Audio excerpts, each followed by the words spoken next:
What's happening, everyone? Welcome back to the channel. I am Davey Deathray, and you are tuning in for episode 55 of Late Night with the Davey.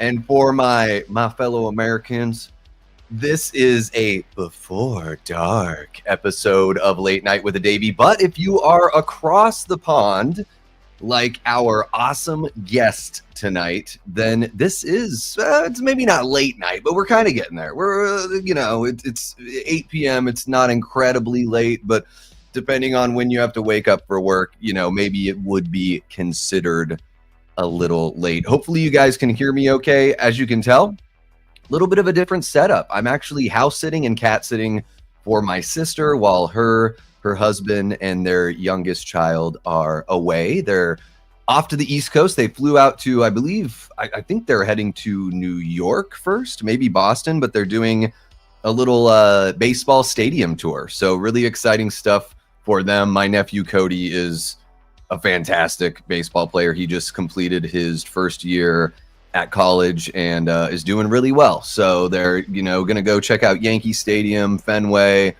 and I believe City Field or whatever they call it where the Mets play. When I was a kid, it was Shea Stadium, so I always think of that in my head. But anyways, that's why you see me in this little bit of a different setting. I have a kitten friend that's probably wandering around and might jump up on my lap and make an appearance. So we'll see if little Duncan shows up here. I like to call him Dunkle Butts because my buddy Duncan, who was on Late Night with the Davey just a few weeks ago, the singer from Hard Pill, if you guys remember, big Twin Peaks guy, I think it's his Instagram handle is Dunkle Butts. So that just sort of sticks with me as I awkwardly try to move my seat closer.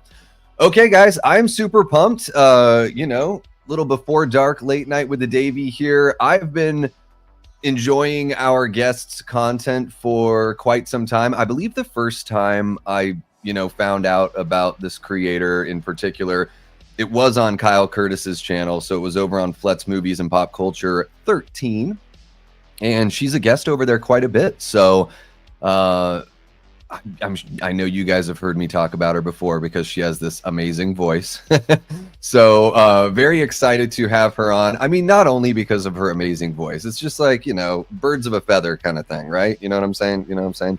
But also the cadence of the voice, I don't know. We'll get into if things are scripted or if they're more off the cuff and, how she goes about building her content. But just kind of right up my alley as far as like sensibility and content creation goes. So I'm always looking for new stuff to watch, and I'm always looking for new people to root for. So our guest tonight, HorrHer, has about somewhere like 815 subs or so. And I feel like heading into this spooky season, perfect time to get her past that 1,000 subscriber mark. I'm predicting that by end of September, beginning of October, she's going to be there, especially if she starts pumping out that spooky season content. And man, there's a whole bunch of great horror to come this year. And with what she covers, things like Scream and all that, I'm sure there's going to be a bunch of news dropping here in the fall/winter. I wouldn't be surprised if we get a teaser or something for Scream, maybe in October, although I imagine maybe they wait until like Christmas time or something. But anyways, here I am front loading and talking about the guest before she's actually on. What I should be doing is saying what's up to you guys. Before I do that, I want to ask you to click that like button, subscribe if you haven't already. If you're watching after the fact, leave me a comment, leave us a comment. You can ask myself a question, ask Em a question, or just state your opinions or feelings on anything we talk about here. It really helps the stream have a second life, so to speak. And yeah, guys, you all have been amazing. The channel it took so long for us to get from 1,400 subs to 1,500 subs. It felt like it took a couple months. And we're already like 22 away from crossing 1,600. So, that's increased content over here, of course, but you guys have been great about checking out the shorts, checking out the pre-recorded material, watching the live streams. And I would imagine sharing the channel with other people who you think would dig this kind of content. That's how the community grows. and it grows because you guys are so awesome. So thank you so much for your support in the past and the present, and thank you so much for your continued support.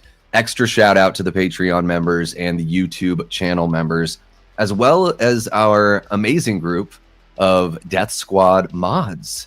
We do things a little bit differently here. Not different than like everybody, but I really encourage our mods to share the channels of people that pop in if they're content creators themselves, just to sort of use whatever platform we have here to give people, you know, a little bit of free marketing, free advertising. The cool thing about subscribing to someone's channel is it doesn't cost anything. So you might as well just do it. And then when they start popping up in your feed, if you really don't dig what they're doing, there's no shame in unsubbing, but you might as well give them that love, see if they can earn that viewership from you, and just give them a chance. Speaking of giving people a chance, guys, as Eli said here earlier in the chat, he says, in case you missed it, Davey is an official affiliate with the new slasher trash doc from the people behind In Search of Darkness. That's right, Creator VC. So use the pre-order link to order your copy. So I pinned that affiliate link in the chat. And just for those of you that missed it the last time we were live, I just want to show you guys what we're talking about here. And let me see here. Okay, so it is, okay, it looks like Eli's got the link in there. Hopefully, Eli, hopefully that's my actual link. Let me check and see. Yeah, it looks like that's the one. Awesome, man. Thank you so much. I should have trusted Eli from the beginning. But anyways, guys, I'm not going to spend a whole, big amount of time on here because I covered it quite a bit on my last news live stream. But you have a little under 15 days to put in a pre-order. The digital delivery for this documentary is going to be August 26th. The physical shipping is estimated to be around September of 2026. So it is a pre-order. It's guaranteed safe checkout, so you can use any of your major credit cards or debit cards to order. And there's a whole bunch of editions. So there's, for $80, there's a collector's edition with a Blu-ray. $48 gets you a digital bundle. No matter how you contribute to this campaign or this pre-order, you will get your name in the credits, which is kind of nice. And this is one of those like 4-hour documentaries. If you've watched In Search of Darkness, you know exactly what I'm talking about. And then, you can go up to 120, 1250, 2500, or if you're feeling a little saucy, you can go up to 5,000 and become an executive producer, and the perks just get greater and greater the more you contribute. But if this is something that you're into, I know that I really love watching horror documentaries. It's one of my favorite things to do. It's one of the reasons why when I drone on and on about movies like Day of the Dead or Dawn of the Dead or whatever, or Jaws, I can just like pull out all this information. It seems like I've done all this studying like in a library, but really I watch these documentaries more than once. Like, if you guys didn't get it by now, I am a massive nerd for this stuff. And that's like most of my passion is on like the audience side. So I'm so thankful and grateful for the opportunity to be able to my passion out to you guys. But yeah, $48 for a digital bundle, I think is a great deal for getting your name in the credits and also getting a 4-hour documentary. So I just wanted to share that with you guys really quick. I really enjoy the work that Creator VC does. It's a great contribution that they make to the horror community. So the link is pinned in the chat. If you want to place an order, it helps the channel and it helps the fine filmmakers over at Creator VC. And then having said that, I'm going to jump in, say what's up to you guys. Holy cow, we have 20 people watching us. That is awesome, guys. Sometimes when I do a Before Dark episode, I'm like, oh man, I know it doesn't get the viewership that we're used to when we do a late night episode nighttime in the US, but it's really important to me to not only give a platform and have availability for people that are well outside of our time zones, whether it's across the pond in the UK or across the other pond south, going down to Australia. But also for the audience members, we want to grow this community. So it's important to do live streams and to do stuff when folks all over the world can enjoy what we're doing here and enjoy you guys. There we go. You guys in the chat. But I'm going to say what's up to you guys and we'll bring M on down. What's happening, Chester Franklin Jr.? How are you doing, bud? Lamontre Gillard. Love seeing Lamontre jump on in. We got Mike's Film Fix, one of our great channel members. How you doing, Mike? I saw that Mike really enjoyed Together as well, or as did I. Guys, I'm not going to have a full review of Together on the Davey Deathray channel, but there is a full review of Together that is non-spoiler on the Horror Show channel. Let me grab that link and I will post that one in the chat as well. But you can also, guys, if you miss it here in the chat, check out the community tab on the page.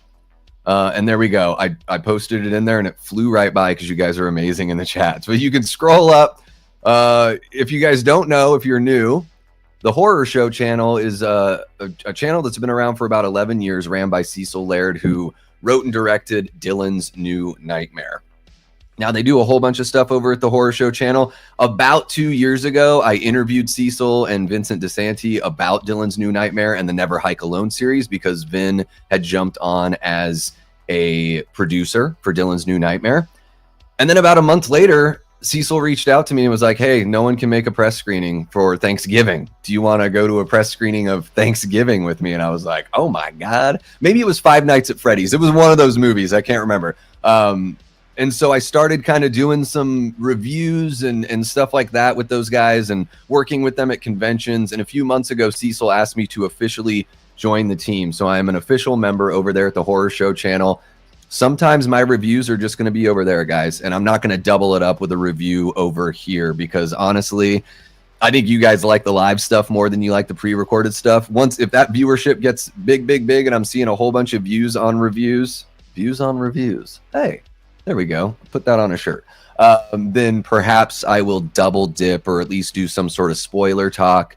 Although with Together, I don't know, maybe we'll do a little spoiler thing on Together in about a week, depending on what you guys want. But I just the quick and dirty on Together. I have a short about it that goes a little more in depth. But if you're a horror fan, you're going to want to check this movie out in theaters. It is possibly the best horror movie that I've seen this year. It's right up there with Sinners for me. I'm a big body horror guy. So I had a fun time with that one. Let's see, who else do we got? Oh, we got our guy Shay Rants. What's happening, Shay? So good to see you, bud. This is exactly why I love doing this stuff. So the UK folk can join on in. What's happening, Ashton? So good to see you. Of course, Eli Cortez, one of our great channel members and Death Squad mods. Yes, give M a sub. I put her link in the chat, and then Eli did as well. Eli, feel free to periodically just do a slow drip on that, just so everyone can... I want to see those subs climb up. If you're not already subscribed to HorrHer, then jump on over. Let's see if we can get her to 830 by the end of the stream. Let's see if we can do that. What's happening, Gory Tiger? Gory Tiger! We got Good Real Hunting. I'm guessing that's Brett, man. Mr. Brett says, hey, Davey and everyone. Unfortunately, I'm at work and can't chat it up. Have an amazing stream and go subscribe to M's channel. Thank you so much, Brett, one of our great channel members and Death Squad mods as well. I love what they do over there at Good Real Hunting. So if you're not subscribed over there, give him some love. And Brett's got a brand new channel called Chills and Thrills. That's a watch party channel. How about it? We got Gene Whitcomb in the chat. What's happening, Gene? So good to see ya. Always a pleasure. We got Kyle Curtis from Flet's Movies and Pop Culture 13. Oh, yeah. What's happening, Kyle Curtis? So great to see ya. There we go. We got M is in the chat and active. We got My Chunky Jordy. What's happening, Gina? So good to see ya. Dean Renner, who is our most recent addition to the Death Squad mods. He's also a Patreon member and a channel member and a content creator. Entered the Cinevault. Love what Dean does over there. There's that link. I swear, guys, the entire stream isn't going to be just me talking about and praising other people, although it might be like 90% that. Jamie Hart, our mama mod and OG Death Squad mod and channel member. How you doing, Jamie? So good to see ya. Adrian James is in the house. What's happening, Adrian? We got Evil Alex. What's happening, Evil? How are you doing? Paula Fitzhenry, one of our great channel members. What's happening, Paula? And we got Aaron Click in the house. We got Our Life in Horror. I'm guessing this is Sam. Sam, say hello to the evil daddy for me. Ryan Olashow, the birthday week girl. How are you doing, Ryan? Hopefully you're having a great birthday week. Let me see here. So the slasher trash is specifically about like trashy, gritty, low budget slasher movies from the late 70s and early 80s, or maybe it goes through the whole 80s. But yeah, there's a trailer there on that. So if you follow that link, Alex, to the website, the link that's pinned in the chat, you can check out a trailer on that site. But yeah, specifically about the trashier stuff: Slumber Party Massacre, New York Ripper, Alice, Sweet Alice, like stuff like that. So a little bit on the low budget side, but still really fun. I really like that kind of stuff. Doesn't all have to be highbrow. You know what I mean? I mean, Slumber Party Massacre is, I don't know, that might be one of my favorites. Nice. Yeah, it's man, I tell you what, with everything I've gone through in the last like year of my life, with my going through the divorce and everything, some of the stuff in the movie is sort of flip-flopped. Some of the physical nature of it was flip-flopped to my situation, but man, that first third of the movie, I was like cringing for myself because it was so relatable and painful. It was like watching Michael Scott from the first season of The American Office. It was just brutal. Weapons is probably going to be my favorite horror film this year. Together looks really good. Looked it up after your short. Heck yeah. Yeah, Weapons, I stayed away. Eli sent me that link or that clip. I saw that clip floating around. I'm like, I don't want to watch a scene from this movie. I already want to see the movie, and I just don't want anything spoiled. I already really love Julia Garner as a performer, and I don't want to see that interaction with her and Josh Brolin or whatever, so I'm just going to stay away from that, and I'm going to enjoy the movie when it comes out. I might go to a press screening for Weapons. I'm really, really hoping that happens. So yeah, guys, let's see here. Holy crap, I've been talking for 18 minutes. M is probably like, Davey, I made myself a sandwich. I ate the sandwich, and now I'm hungry again because you've been blah, blah, blahing so long. But hopefully she's okay. Real quick, before I bring M on the stream here, there's a question in the poll. And it's going to be one of the things we tackle here as we have a discussion with M from HorrHer. And I want to know from you guys, is 2001's Valentine treasure or trash? Right now, 44% are saying treasure. Only 17% are saying trash, and 39% though are saying somewhere in the middle. So treasure ain't really winning here between trash and somewhere in the middle. So this will be interesting. I've only seen the movie once, but it left one hell of an impression. So I'm curious to have that friendly debate with M. But yeah, let's go ahead and bring on our guest, shall we? Why not, right? Are you guys ready? Are you guys pumped? Are you guys excited? Hopefully you subscribed. If you didn't subscribe, go subscribe really quick and then come on back over. Let's see here. I'm going to do this and then boom, there we go. M, how are you doing? I am good, thank you. How are you? I'm doing very well. It's a billion degrees where I live right now, so I'm just trying to deal with that. I don't know if you know, but I'm in the Phoenix area, and it's, let's see, feels like 112 is what they're saying for the temperature right now. Jesus. That's that's warm. It's a little toasty, but I got a fan above me. Everything is all good. Really appreciate you joining us here tonight. I know it took a little bit for us to kind of get this going. You had recently gone through a move. I would imagine everything else in life is busy as it can be.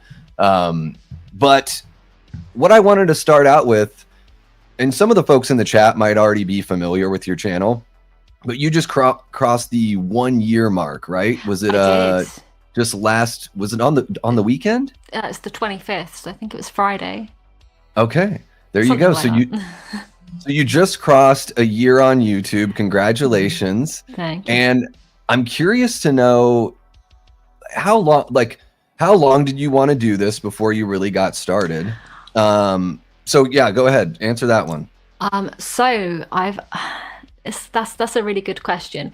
I'd really wanted to do a YouTube for quite some time, since COVID, really, probably maybe even a little bit before that.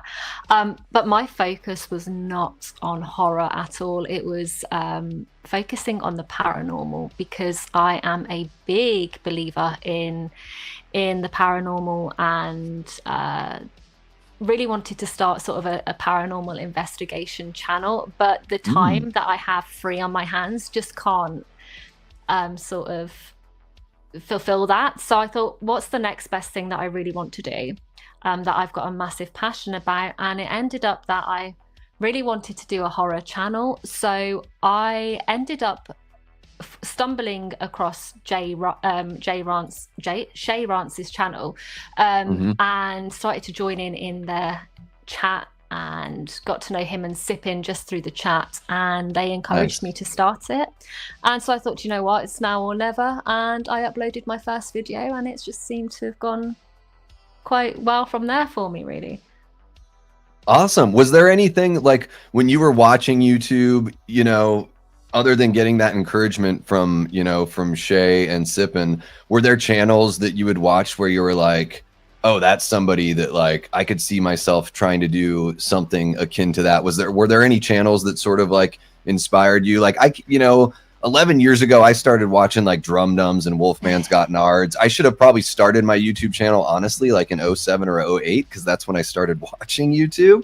But then, you know, Dave McCrae and all this other stuff, I was like, oh my gosh, I just can't hold back anymore. I have to do this. Was there anything like that where like the dam just decided to break because you're like, I feel so inspired and now I'm getting that encouragement? 100%. So Craven Something Scary was a massive influence on me wanting to start my own channel, because I think the stuff that Stephen puts out there for Scream fans specifically is next level, and he has sort of made this whole great community. That's just something I've really inspired and looked up to him, really, because I thought how amazing he actually does, and what he does for the community is just great. That's awesome. Yeah, it is interesting. Like, you know, we've all got to find that inspiration somewhere, and that drive to sort of push us into it. Now, you know, I don't think it's any secret that you're a big Scream fan, right? Most people would know that about you. That's your favorite movie of all time? Am I correct? It's my favorite movie of all time. Yeah. Ever since it really came out, it's when I was about 8 or 9 when I first watched it, and it's just been my favorite since. Yeah. Can't tell you why. It's just one of those movies I think was just so cleverly made. Yeah. And a lot of thought and effort went into every single part of that movie. You can really see it. I think obviously some of it is nostalgia. I won't lie. It's sure, you know, one of those movies I've grown up with, but it just doesn't age for me. I don't really I love all of the Scream movies, but the latest 2 Scream movies I wouldn't say are the strongest, but I still enjoy them for what they are.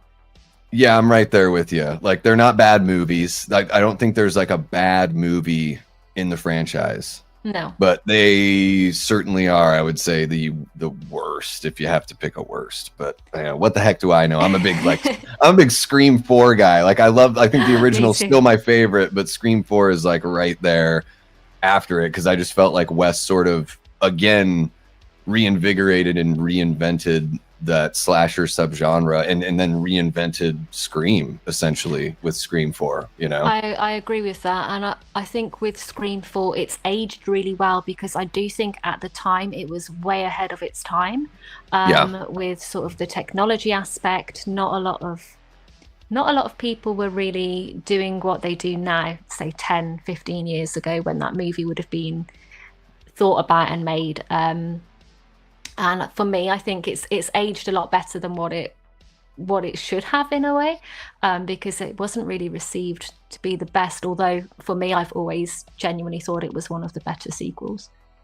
Yeah, I don't know why. I don't think I saw it until like maybe 2015, because it came out in 2011? Is that right? So yeah, I saw it like in 2015 and was like, oh my God, like this is amazing. Why did I sleep on this movie? Like, what was I watching? Was I just rewatching Evil Dead forever? And I don't know why the hell I missed it or why I got away from that franchise. But yeah, I agree with you. I do think it's ahead of its time because it's so funny. Like, it's almost like right now, you know, from, you know, in the 2020s, people are the way that Jill is in that film. So it's like almost 10 years. I mean, and I'm sure that I know that element existed at that point. I just think like the more that social media gets like ingrained in our culture and that, you know, like the furthering of the rise of like the influencer and all that stuff, some of the stuff that Jill says in that movie is like, oh my God, like we have real ass people that like we have a bunch of sociopaths walking around being influencers that are probably just like one little step away from being a Jill Roberts, right? Oh, 100%. You know, I think that because social media is a lot more accessible now, and there are many more platforms that you can sort of expose yourself on. And I think that, you know, Scream 4 for me is very much that kind of movie. It's very relevant to now. Yeah, and it's really bloody. I love that they stepped up the gore. Like I got to give it up to them for that. Now it's interesting because not only like lately in horror, I mean, of course, we're always going to see these waves and everything is like, not only is like fashion cyclical and all that kind of stuff, but it's like we see these cycles with film as well. And I'm sure with music also. And, you know, slashers have always been there, but it does seem like we're kind of going through this 90s nostalgia wave, you know, with, you know, Scream has recently made a comeback and now we're, you know, even bringing back Kevin Williamson and Neve Campbell's returning to the franchise.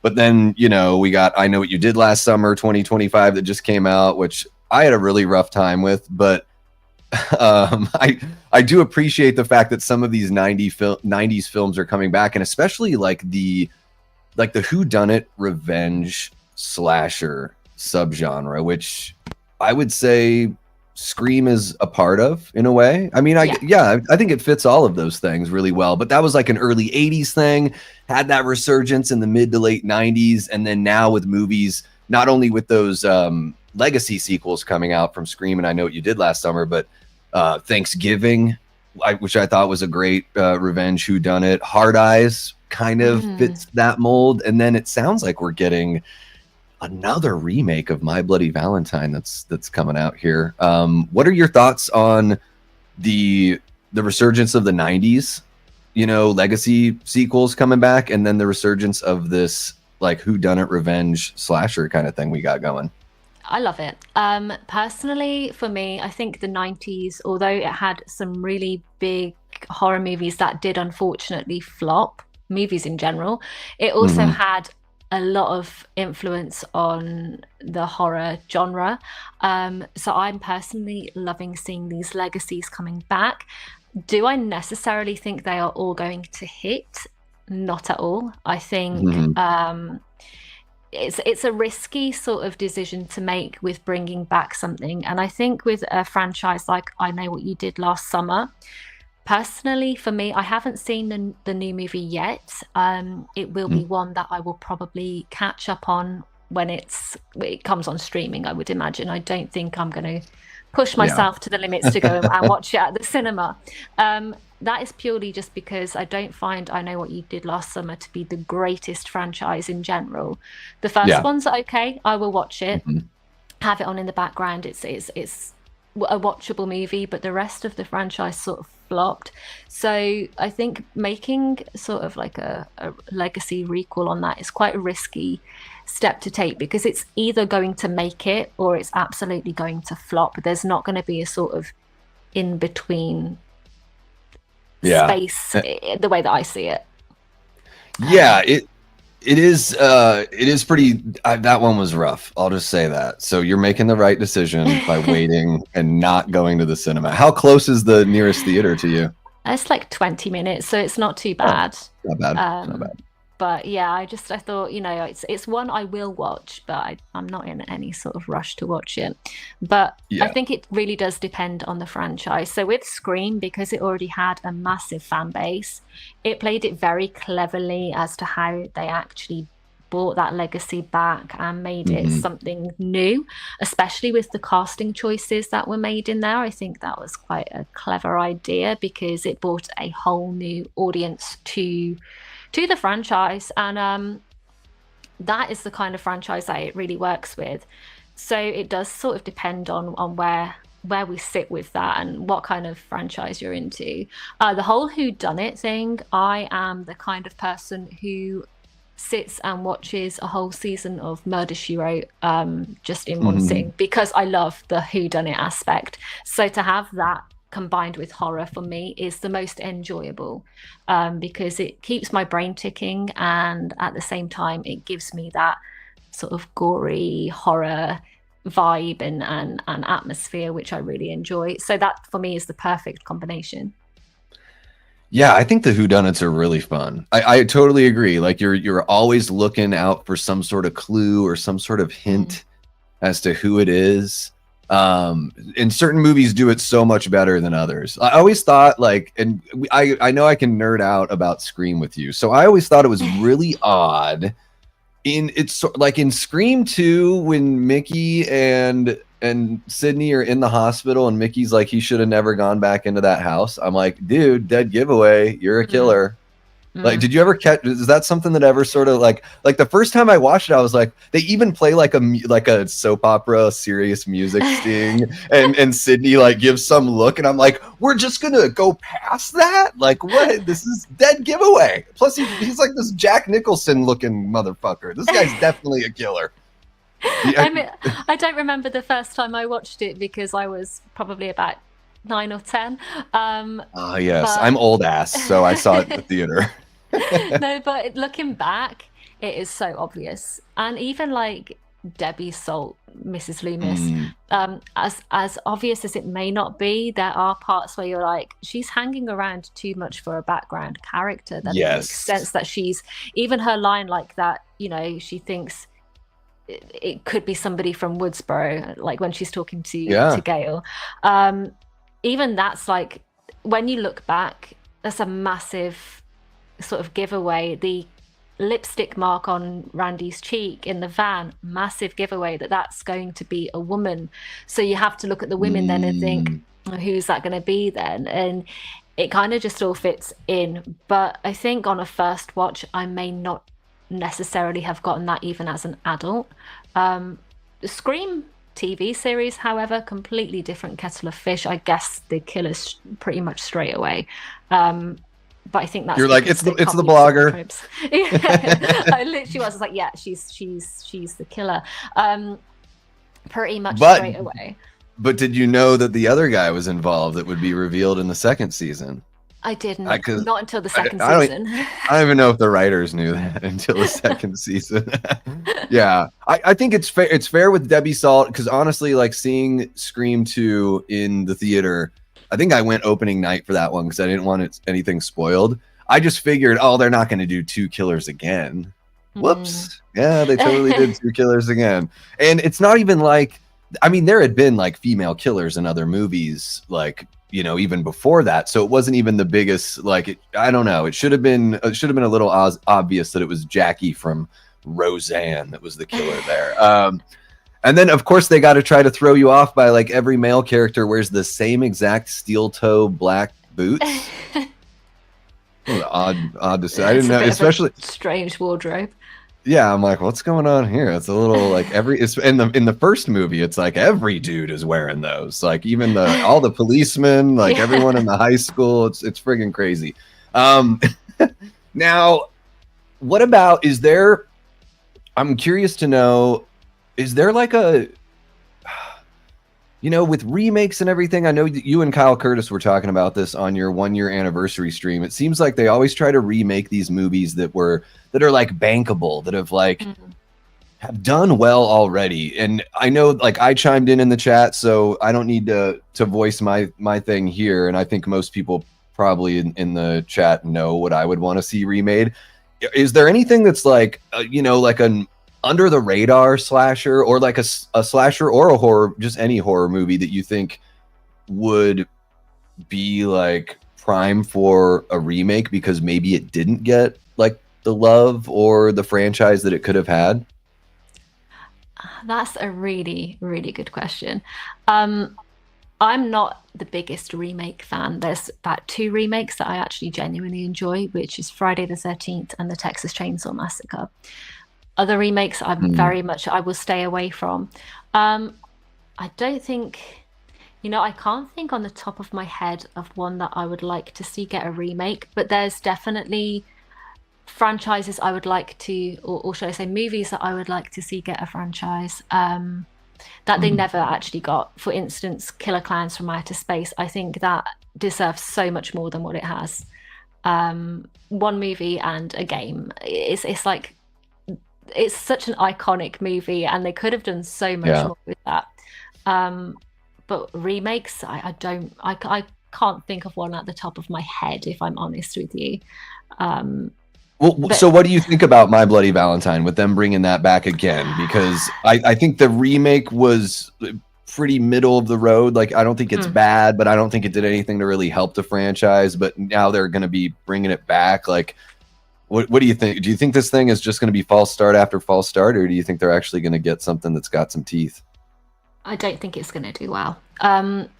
Just because the original was quite good. It's an enjoyable movie.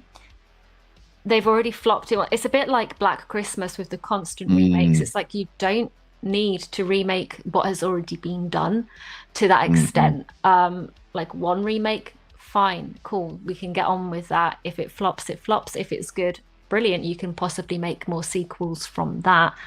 Yeah. But to keep on remaking the same old regurgitated stuff just doesn't sit well with me. Maybe I'm being a little bit too negative on that, and I should be a bit more optimistic. I love it because I'm always the negative one here. I feel like such a jerk sometimes. So thank you for out jerking me. I appreciate it. That sounds dirty. Out jerking me. Thank you for being a bigger jerk than I am. How about that? We'll just forget that last thing happened. You are more than welcome. I am glad to be the biggest jerk in the room. That's not a problem. Yeah, remakes it is tough. It's one of those things where it's like, I agree with you. I like the Friday the 13th remake quite a bit. And I do really enjoy that Texas Chainsaw. Like, to me, the TCM remake and the original, those are the only 2 in the franchise I really need. I agree. Which is odd, because I like a lot of silly, like, comedic horror. But for whatever reason, I've only seen Texas Chainsaw Massacre 2 once, but it was really... I don't know, annoying, I think is like I was like, I don't understand why people love this movie. It's just like, this is not what I want from this franchise. I don't want it to try to be Evil Dead 2, but I appreciate that they didn't just do the same thing. But yeah, remakes are tough. I want to see something like, I keep on talking about The Prowler. Like, I'd love to see them give The Prowler another shot and modernize it, like bring it up to this age. You know, somebody that's been in a more modern war setting. Like, don't try to remake it beat for beat. I think that was one of my things with the I Know What You Did Last Summer Legacy sequel, is it felt like it was stuck in the 90s. I was like, man, these kills are weak. And other than the people being like, you know, using modern language and all that stuff and dressing modern, I was just like, this movie it has nothing really going on. It doesn't need to be like Terrifier levels of gore. But it just had no suspense and blah, blah, blah. Anyways, it's about the story, though, as well, isn't it? Like, if it doesn't have a good story in it, then... Well, that's another thing, too, is I won't say anything to spoil the movie for anyone who hasn't seen it, but the whole, like, inciting incident, I was like, man, these people really aren't as guilty as, like, the group from the original movie. Like, what they did isn't nearly as bad, and it wasn't different enough for me to like feel like it was being modernized. For like, you know, they've announced, who knows if it'll happen, but it sounds like it's in the development stages right now, but they've announced an Urban Legend remake or legacy sequel or something like that. And they've said that it's going to involve urban legends and kind of like, I'm guessing like kind of creepypasta elements from like the internet. So they're going to work in newer legends that have probably cropped up within the last 20 to 25 years. And I'm like, that's the way you do it if you're going to do something like this. Like, you have to modernize it. You can't just make it about the same old. And I think, you know, I feel like that's one thing that like Scream is trying to do as well, trying to like keep it modern. And that's the thing with going back to Scream, it is sort of they even Scream 3 was a little bit ahead of its time, like with the use of that voice box in particular. It's quite like that voice changer, it's quite, they like to keep things fresh, which I hope we do see. I hope it doesn't get stale, because there is that concern. But maybe one movie that I would like to see have a little bit of a remake, and it might be a bit of a controversial one to say actually, because the original is so well loved. It did get a mini series, but I think The Shining might be a good one to sort of bring back. I know they did like Doctor Sleep and all of that, but that's just a carry on. But to actually have that storytelling maybe in a bit more of a modern setting, bring a bit more maybe technology into it, which they could use to their advantage. I think that would be quite interesting, possibly, if they did it right. But that's the only thing that I can really think of. Yeah, that would be interesting to see something like The Shining come back, especially with Doctor Sleep having made a pretty big splash, I think. I still haven't seen Doctor Sleep, but everyone tells me watch the director's cut. It's I know some of my friends are like, it's better than the original, which I honestly, I'm relatively lukewarm on The Shining. Like, I don't think it's bad by any means. I think there's something about Kubrick that his movies are all beautifully shot. I just don't know how interesting I ultimately find The Shining to be. I don't know what it is. It's sort of like, did you see Bring Her Back? I know it just came out over there. I loved it. I really enjoyed that movie. And like the first hour, I was like, oh my gosh, I'm really digging this. And then it got to a point where I was like, but is there ever going to be anything more? And I felt like there wasn't as much meat on the bone there as something like Talk to Me. But I still enjoyed the movie. I still think it's like a technical achievement and everything. I just didn't find myself like loving it like I had wanted to. And I kind of get that with The Shining. I get that. A little bit. I think Bring Her Back was quite... I really personally enjoyed it. I don't usually like A24 movies. I find them quite boring and a little bit too what the heck. But I did quite enjoy it. I don't know if it's because there was just like a slight difference to it, which I felt like you ended up feeling a little bit genuinely sorry for the bad person in it, because you can see how people would go to those extents, how she did, when they're grieving. I think that there could have possibly been... I really liked the gore aspect and the body horror in it, but the ending maybe might have been a little bit weaker than what I would have liked. But genuinely, I did enjoy it. But it doesn't, these movies, they don't hit for everybody. Just like like The Shining for you isn't a masterpiece, whereas to somebody else it's like the greatest movie that's ever been made. It's just a like opinion, isn't it, I guess? But I can certainly appreciate where you're coming from with all of that, though, because there are certain aspects of The Shining that do get a bit boring, which I would like to see elevated a bit more. So maybe that's why I think the remake of that could possibly do well if they do that right. But who would you cast as Jack? Probably Jack Nicholson's son. There you go. Yeah, that's. I didn't even think. Wow, you just laid that up right away. But he's very good, and he it's not just because he looks like his dad, which he obviously does, but he's got very good talent, and I reckon that he could probably do that very well, and it would also be a very good selling point as well. But yeah. Yeah, Aaron says you're off the mark on The Shining, Davey. Kubrick's The Shining is a masterpiece and is enjoyable with every viewing. I think it's technically, I really do enjoy it technically. I guess I would say, like, even though something like 2001 might be considered more boring, I enjoyed that film more. And I think I probably enjoy, like, Doctor Strangelove a little bit more, too. And nothing against The Shining. I don't know what it is. There's just something like, I dig it, but it just doesn't, I don't know. Maybe I just like a little something a little more zany sometimes. It is stuck, like you said before, though, as well. It is another movie that is sort of stuck in its time period. Yeah. Which can age badly in some cases. Honestly, like that Room 238 documentary about The Shining. Have you seen that? I haven't, no. So that made me enjoy the movie more. Like thinking about the movie after watching the documentary, because they show you all of the symbolism, and they talk about like all the little, you know, because everything was so deliberate with Kubrick, you know, because like every place he put the camera had such deliberation. I believe he was a photographer before becoming a director, and so he was just like, everything had so much purpose to it. And that is the aspect of his filmmaking that I really enjoy. And one of those things, I always joke, I'm like, the camera placement is what makes my pants get tighter. Like watching stuff like Long Legs, I just adored, because I was like, oh my God, I love the cinematography here, and the cinematic language with what they did with the camera.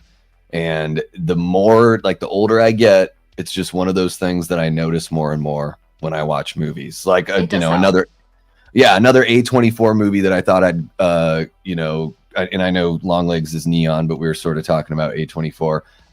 Heretic, I thought was like beautifully shot. Yeah. And that movie, I was like, that movie fucked with me in a big way. I really dug that one. Yeah, I think definitely when it comes to, you know, having the camera angles being in a specific place, or catching things that you wouldn't necessarily notice just in the background, it's just little deep attentions to detail, which can really make a movie more enjoyable to watch, especially when it's something you can rewatch and notice something different each time. I like having that aspect to a movie as well. Yeah. No, yeah, absolutely. And I totally get what you're saying about like the A24 movies. I think sometimes they can seem a little too like up their own ass, if that makes sense. Like, I agree with you on what you just said there about Heretic. How do you say it? I don't even know. We say words differently sometimes. It's just one of those weird things, you know. That's the funny thing about accents. I mean, even I have so many friends here. Like, I've got some friends that are in the South, and they say theater instead of theater. Oh, well, and what's funny is they don't even notice. Like, I brought it up to them. I was like, theater, and they're like, what do you mean? How am I saying it? And I'm like, you're saying it theater. But that's just the fun thing about accents. Gosh, what was I was gonna? Oh, sorry, I interrupted. No, you're totally cool. It's all part of the conversation. I mean, it's not a big deal. It's A24. Yeah, and I think that's the funny thing about production companies, is it becomes sort of like teams that we want to root for. And I just noticed, like, production companies, they all have good movies and bad movies. I mean, you know, people are like, please don't let Blumhouse get blank property. They're going to ruin blank movie. And I'm just like, Blumhouse makes some really good stuff, though, too. Like, not everyone's going to be great. And I don't know. I'm just sort of like, I feel that way about like Neon or A24 or any of these, where I'm like, yeah, not all of them are going to hit. Like, I don't know any studio that has a 100% like hit rate with the audience or the critics. So it's never going to happen, is it? Yeah, and it's more about like, who are they hiring and who are the creators that we want to see moving forward, and also just trying to make sure that things don't get homogenized, and allowing, even though we fall in love with directors like Mike Flanagan or Robert Eggers or Ari Aster or Osgood Perkins or whoever it is, Jordan Peele, it's a good idea to always be open to new filmmakers coming in and having a shot too, and maybe allowing some of those directors that we love jump into a producer role for some of the movies that they think would be great, but they might not want to make themselves. You know, like Jordan Peele is producing that Him movie about you know, collegiate American football that looks kind of like a cult thing mixed with like the substance. Have you seen the trailer for that? I haven't, no. It looks pretty wild.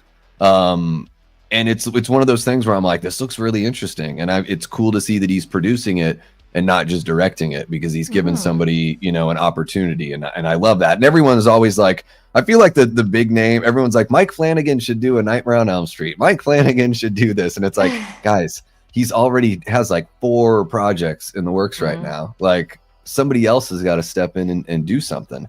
And to sort of like, to transition from somebody stepping into doing something, how are you feeling about Kevin Williamson returning to the director's chair after, what, 25 years off? What was it, Teaching Mrs. Tingle, I think, was that's the only movie? That's the only one he's actually directed. I'm excited for it because I think he worked so closely with Wes Craven, who was absolutely brilliant at what he did, that because Scream is Kevin's baby, it's what basically made him. I think he's going to take a lot of care. I don't think he'll put in any silly decisions that were made sort of in 5 and 6. I think he'll probably, you know, have quite a lot of say of what goes into all aspects of it. So I'm quite excited. I could be proven wrong, obviously, but I'm quite excited to see how he takes this on, because I do think he has it in him, and the relationship that he already has with the majority of people working on that movie is one that, you know, you can't compare to any other. So you know that it's going to gel well. You know, everybody's going to work together quite harmoniously. So it will be very interesting to see. And I do have a lot of faith in him with regards to the direction he's going to take with that. Yeah, I'm right there with you. I'm same page. I'm happy that he's coming back to direct. I have no doubt that even though we don't know this now, I'm sure we'll find out sometime in the future that it wasn't just about the money to have Nev come back. I just have this feeling that she was like, yes, you need to pay me this much, but I'm not going to do the movie unless Kevin directs it. I agree. Like because they something they've been talking about. She said they were talking about it on the second film, something like very early on. They were talking about how awesome it would be if he could direct one at some point. So I just got this feeling that was a stipulation, and I've never been really sold on Radio Silence. I think they're okay. Like Ready or Not's probably my favorite movie of theirs that I've seen. Yeah. And it's still like maybe it's a B+ for me. Like it's fine. It has entertaining parts to it. There's just something about those guys where it's like, they don't really stick it for me. Abigail, I don't really care. Probably never watch it again. And yeah, Scream 5 and 6 were just they're just sort of there. I don't know. Yeah, I get that. I agree. I think, yeah, Kevin will sort of hopefully reinvigorate things. Now, do you think, I know that, you know, the script was already written going into it, right? What do you think the odds are that he jumped in and played around with it, but we're just not going to see his name on the script? Like, I think 100% what do you think about that? He jumped in. I think that's part of what the delay was with filming. I think he had issues with the writing, because the writing in 5 and 6, let's face it, is not great. It's actually quite sloppy. It's trying to be something that it's not, which is where I think the sort of holes and cracks started to appear. It was a very try hard 2 movies for me. I enjoy them, like I said, I do genuinely enjoy them, but there's just something missing. And I think what is missing is a bit like 3, is Kevin's style and Kevin's attention to detail and his cleverness in how he's doing everything. So I know there's a lot of people who really enjoy what Radio Silence do and what the writers of Scream 5 and 6 do, but for me it just missed the top mark. So I do think Kevin has seen that. I think he's jumped in and he's been like, not a chance. And I don't think he'll let it go in a stupid direction. So I don't think he'll allow for things not to make sense now. But like, people want Stu to come back. I'm not one of them. Love him to bits. Yeah. Don't want to see him alive.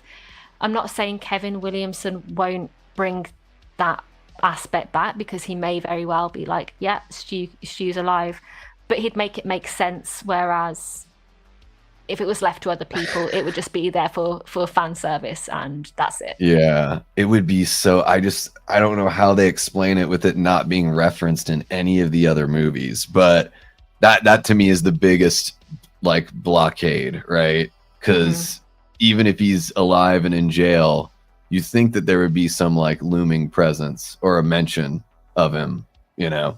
Yeah, and people can say like, I think that this was Stu here and this was Stu there. That's okay. It's fun to theorize, but there's no concrete evidence or confirmed information that that was him. The only thing we really see about that is in Scream 6, where it says on the board that Stu died in 1996, when Kirby and what's his name are looking at the board, and it actually has his date of death.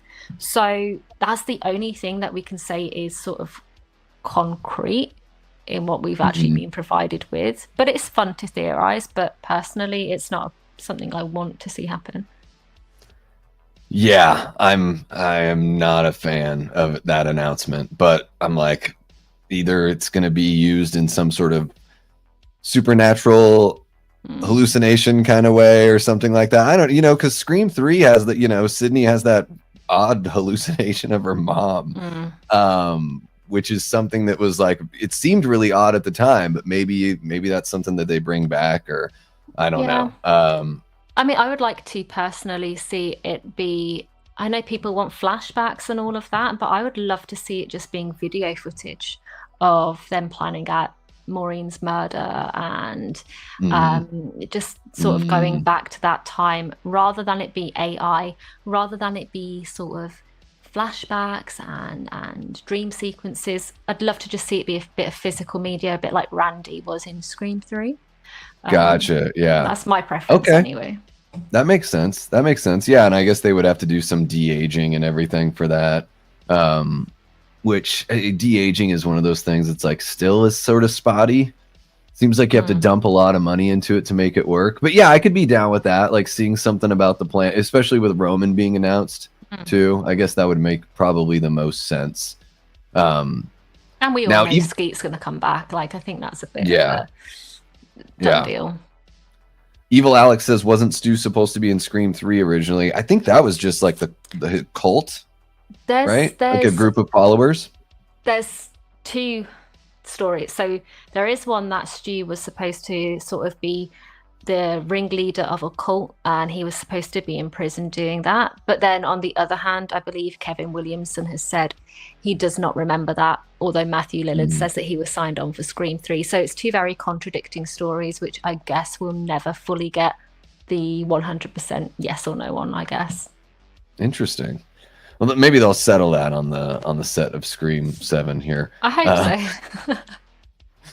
Yeah, I have a lot of faith in Scream 7. I know that there's, I don't know if you're active on Twitter or anything like that, but it's like the toxicity of the Scream fan base, especially on that platform, is like pretty gross.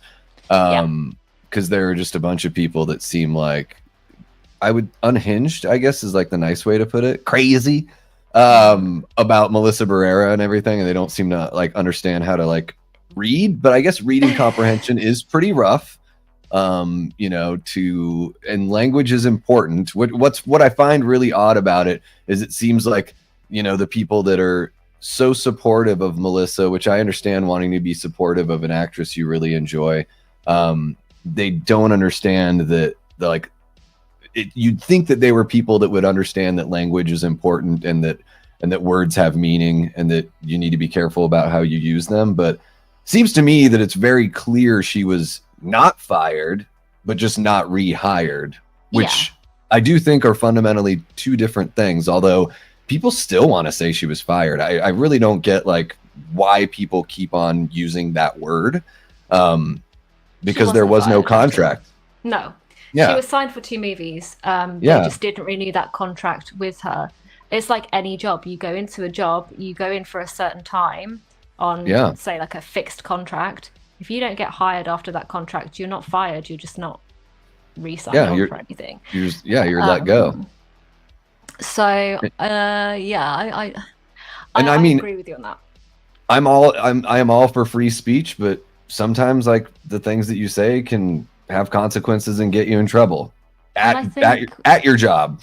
You know, it's like and I it's think one of those with weird something things. as you know, controversial as that, because there's two sides of the coin. You know, you can either sit in the middle or sit on either side, but you've got to expect some sort of backlash either way. So, you know, fair play to her for sticking to her ground, but she honestly should have expected that there would have been some sort of backlash. Sure. But these people that are going around being absolutely vile about Nev Campbell coming back and it not being Melissa and all of this, I just think, have you not got anything better to do in your life? Like, it's pretty. They're the kind of people who genuinely would make a cult of Ghostface and just go around dressed up as Ghostface slashing people. Like, this is the kind of mentality that I can see, and it's not nice to sort of read it and be around. Yeah, and it does seem to me too, it's like, you guys have only been around for the last 2 movies. That's why you're so upset. Like, sure, you've watched the other ones, but like the last 2 movies are the ones that like hooked you in, you know? So it's like a newer generation of fans, I would imagine, for the most part. But a lot of them are just straight up like not going to watch Scream 7. And a lot of even people that aren't even that extreme about it are still like, yeah, Spyglass sucks, and like it sucks that they did that. And it's like, well, I mean, whatever. They're just gonna run their business the way they want to run their business, and you can still go and watch these movies. Like, I'm super pumped. I think Scream 7 has the possibility to be the best one since the 4th movie. I agree. And I always feel like with these movies that sort of, even though this one is like, it's not really a legacy sequel, because I mean, it is and it isn't, because there hasn't been that much time, you know, between. But I feel like I felt the same way with Final Destination, Bloodlines, and I felt the same way about I Know What You Did Last Summer, where it's like, there's potential to be one of the best in the franchise whenever you've got that reinvigoration, and especially with Kevin coming into the director's chair, it's like he's got the chance to like really show people his passion and his capability as a director. Yes, and I think, you know, it's his time to shine now, and I think he could really make it something very special and something that is what 5 tried to be, with that sort of love letter to Wes Craven. I think 7's possibly going to be the closest that we'll ever get to another Wes Craven movie. Yeah. Now, what do you think about, because ever since I heard Dave McRae bring it up years ago, I was like, man, I love this idea of doing a cliffhanger to where we don't have a full answer. It's not resolved at the end of a movie. Like that, because a lot of people, even folks like, I think our guy Dean Renner here, Dean, I think you've said this before too, where it's like the formula of Scream is just sort of like, even though you like these movies, you sort of know the way it's going to go every single time. Like, how cool would it be? Because it sounds like 8 is already in pre-production, at least the last that I heard. How cool would it be if we don't get the full answer on Ghostface? Either no answer at all, or that maybe one gets caught and we know there's another one out there or something like that, and then we get a true 2-parter. I would love it, because it would bring reason for a Scream 8. It wouldn't be sort of, you know, what can we think of next, to have somebody targeting this woman who has been targeted basically her whole life. It would make sense, and it would flow nicely rather than feel forced. So I'm happy if they do that. I want them to do that. It would be great for the channel too, right? 100%. Well, and I think that's one of the things I brought up is like, if they've got to know this, like YouTubers would do all the advertising for them, all the marketing. They wouldn't even have to, if they did a 7, 8 to be continued, to be concluded kind of thing. The speculation, the 1.5 to 2 years in between movies, hopefully they would, if they do that, I would hope they would just only try to make it 1 year to 1.5 years in between. Like make it quick. But we would, oh my gosh, the theorizing would get out of control. It definitely would.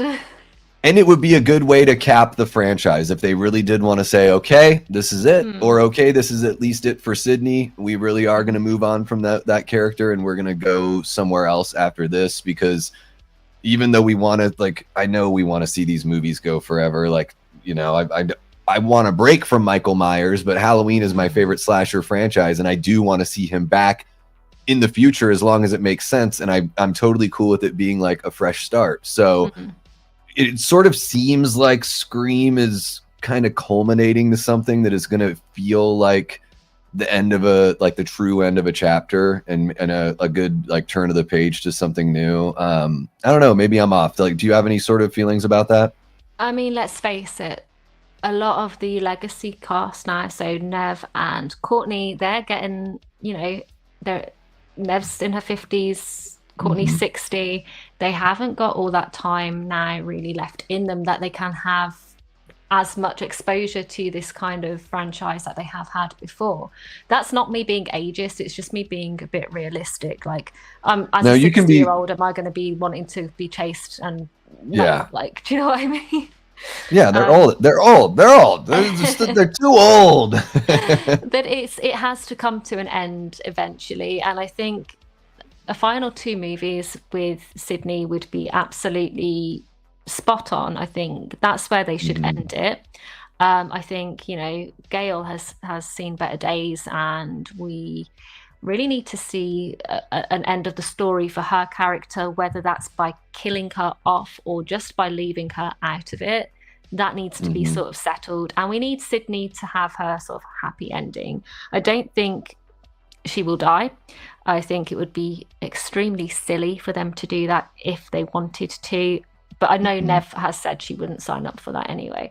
But give her her happy ending, give her that final great send-off. And then if you really want to, you can carry it on with her daughters, or you can carry it on with another person in the franchise. But, Roger L. Jackson's also in a situation where he's not going to be doing this for the rest of his life, I wouldn't have thought.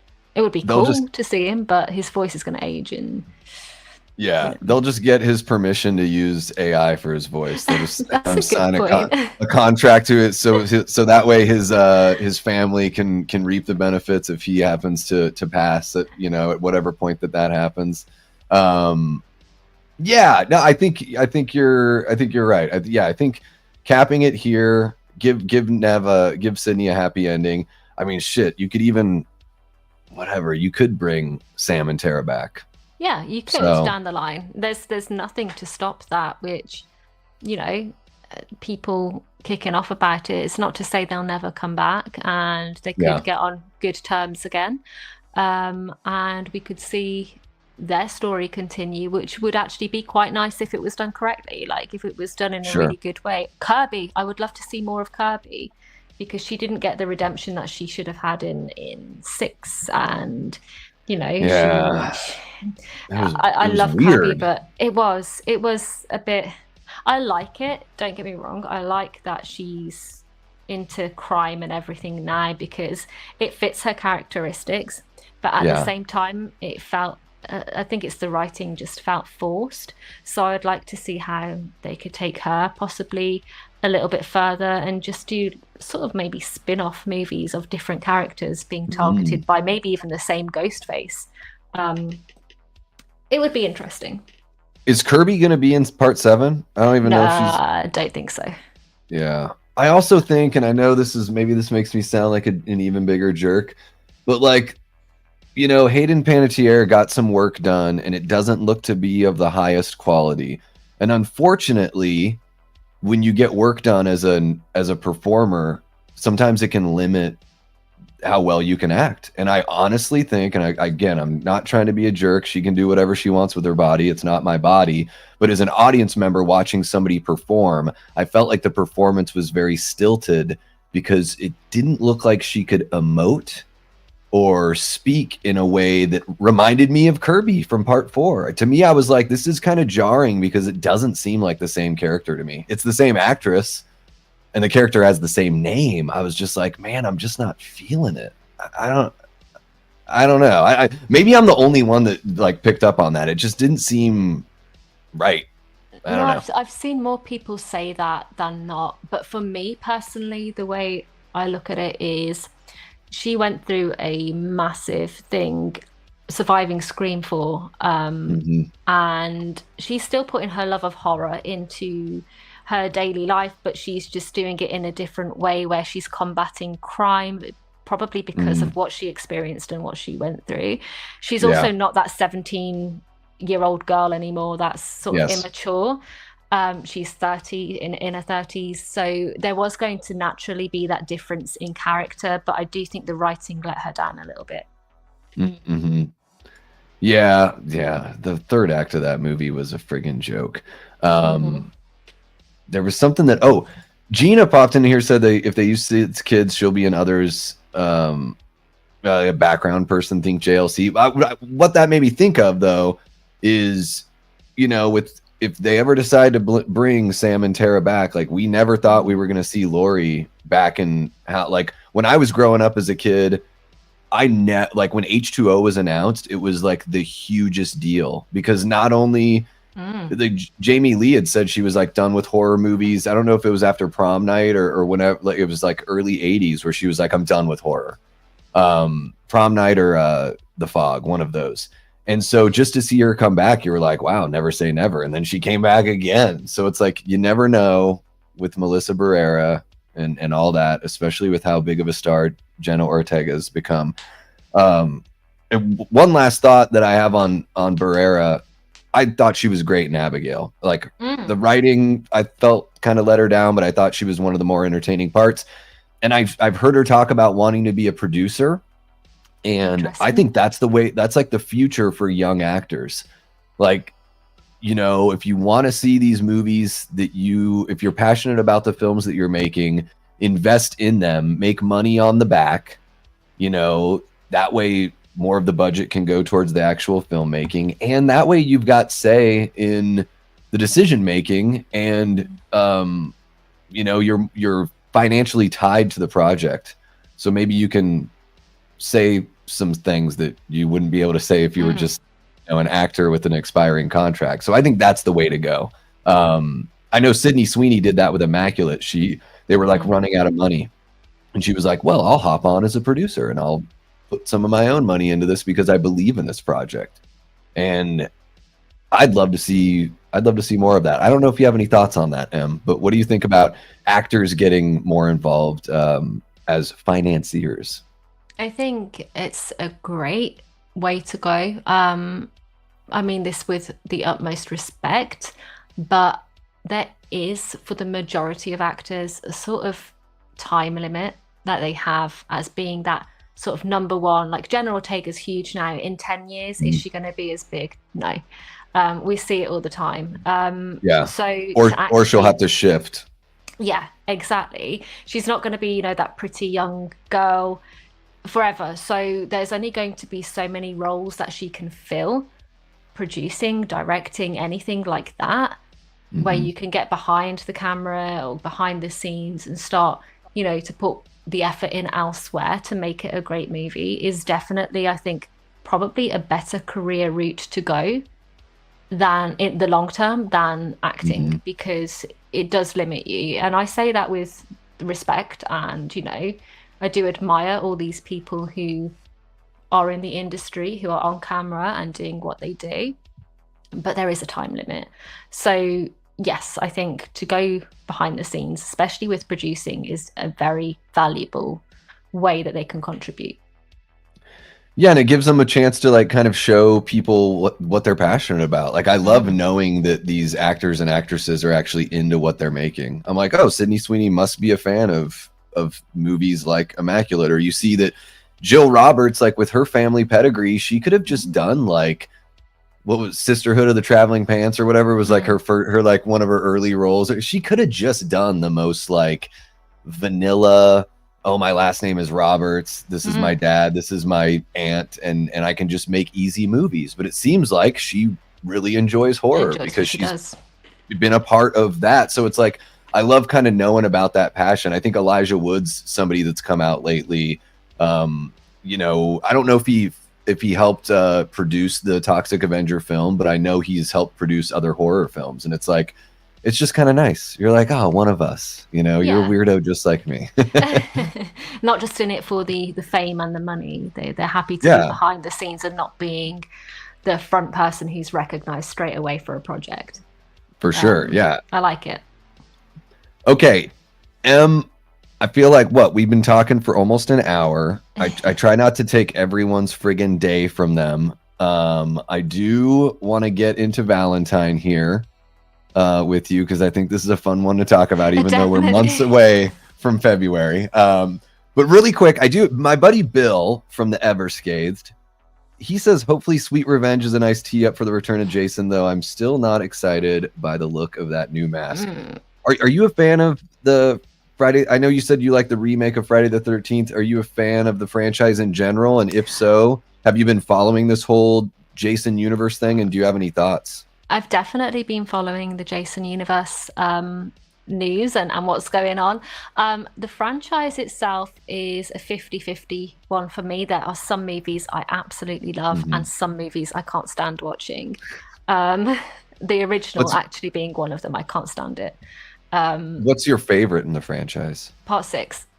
Yeah, me too. Absolutely love Part 6. And I loved the game as well. So I've been very interested in what's going on in the Jason universe. Obviously, I'm all for a new game. I agree with the mask. It looks so weird. Like, it doesn't have that Jason feeling to it. It just looks like a random hockey mask that somebody has, you know, picked up and scuffed up a little bit. It doesn't, it's too clean almost. Like, it doesn't have that original scary sort of mood to it. There's something about, like, the way it looks in the trailer is different than the one that they showed off at Comic-Con, which is confusing. I don't know why they just didn't use the one that was show the one that was used in the film, you know, because it looks more dirty and everything like that in the film. So just bring that prop that you actually used and be like, this is the mask. But the big thing for me that I noticed, and I know this is probably pretty silly. Oh my gosh, this cat is so cute on the bed behind me. I'm just so in love. The eye holes, man.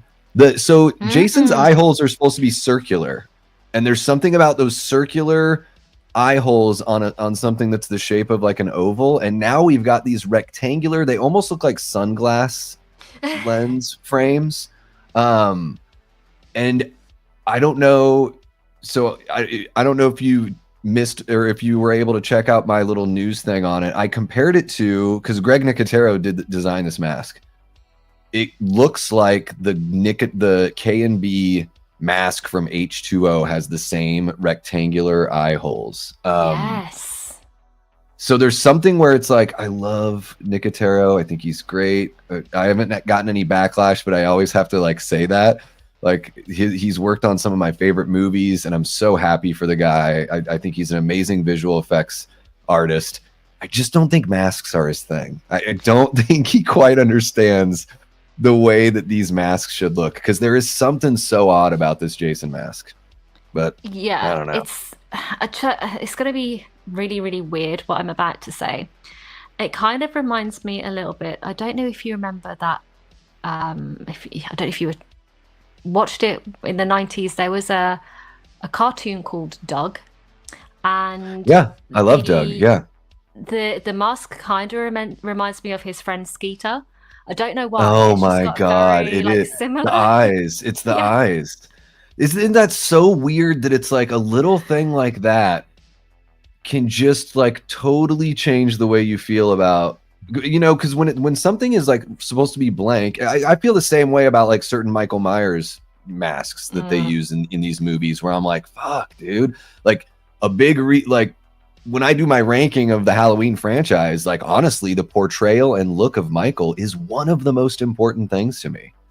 So that's why like part 4, which is a fan favorite, I think, for a lot of people, maybe it's like in the middle for me, because Michael's just like really bad looking in that movie. Like, you know, it's like there's something about this, when something is already kind of uncanny valley, the margin for error is so slim, because we're so used to getting a feeling from the thing that we're looking at. We want like this, we want the primordial part of our brain, like the caveman part of our brain, to see something and just like shudder, you know? Yeah, And we don't get that from rectangular eye holes. No, we definitely don't. I don't know what it is. I just can't take that mask seriously. Yeah. Now, are you a fan of the Vincent DeSanti Never Hike Alone series? Have you seen those movies? I haven't. No. Have you heard of them? No. Oh shoot! You should. And I call myself a horror fan. Oh my god! I mean, they are fan films, but you know, he's made 3 of them. He's put them all together as like one cut that's like 2.5 hours long. But he's like through Kickstarter and Indiegogo, he's raised like $500,000 to make these movies. And Vin is, I think the first one came out in like 2017. Correct me if I'm wrong in the chat, guys. But it's sort of like the very first one, Never Hike Alone, is about a guy that's like a YouTube hiker vlog kind of guy, and he goes to these like unmarked trails and does these like trails that people don't go to anymore. And so it's kind of, there's a found footage aspect to it, but not all of it is shot from his camera, although that element's there.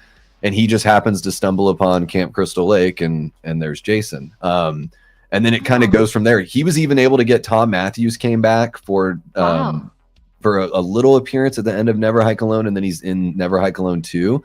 And Vinny Guastafaro, who plays the deputy in Jason Lives, the Yabang guy, he came back as well. Wow. So, and Vin writes, directs, and plays Jason.